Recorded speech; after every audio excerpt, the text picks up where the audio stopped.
Hello my dear gratitude viewers and subscribers. మీరు ఎంతమంది ఉప్పెన movie పెద్ద మూవీ చూశారు? ఉప్పెన మూవీ అనగానే జల జల జలపాతం అనే సాంగ్ గుర్తొస్తుంది. మంచి రొమాంటిక్ సాంగ్, ఒక బ్లాక్ బస్టర్ మూవీ కూడా. పెద్ద movie block buster movie, sports action movie, inspiring movie. ఈ రెండు సినిమాలు తీసిన డైరెక్టర్ సానా బుచ్చిబాబు గారు ఆడియో ఫంక్షన్లో కానీ సక్సెస్ మీట్ ఫంక్షన్లో కానీ మీరు గమనిస్తే ఆయన బిహేవియర్ కానీ మీరు కరెక్ట్గా గమనించగలిగితే ఎంత వినయంగా ఉంటాడు.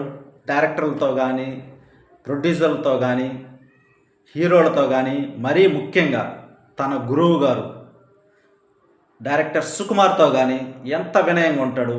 వినయంతో పాటు కృతజ్ఞత కూడా. వినయము కృతజ్ఞత ఉండడం వల్లే పెద్ద సినిమాలు ఆయనకు అవకాశం వచ్చింది. ఒక గ్లోబల్ స్టార్ రామ్ చరణ్తో సినిమా తీసే అవకాశం వచ్చింది కేవలం కృతజ్ఞత, వినయం మాత్రమే తీసుకొచ్చింది. తన గురువు గారి పట్ల ఉన్న కృతజ్ఞత.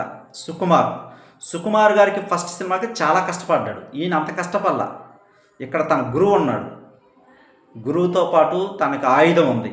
కృతజ్ఞత అనే ఒక ఆయుధం ఉంది, వినయం ఉంది, ఆయన బాడీలోనే ఉంది. అది అంటే కృతజ్ఞత, వినయం ఉంటే మనకి అవకాశాలు చాలా ఈజీగా వస్తాయి. మన విజయం కూడా నల్లేరు మీద నడకలాగే ఉంటుంది. దాన్ని పెద్దగా అడావిడేం చేయాల్సిన అవసరం లేదు. టాలెంట్ కొద్దిగా అటు ఇటు అయినా ఏమి కాదు.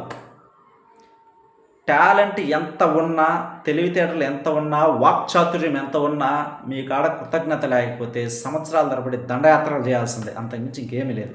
జస్ట్ కృతజ్ఞతను ప్రాక్టీస్ చేయండి, అభ్యాసం చేయండి, విజయాన్ని నల్లేరు మీద నడకలాగా పొందండి. Thank you so much.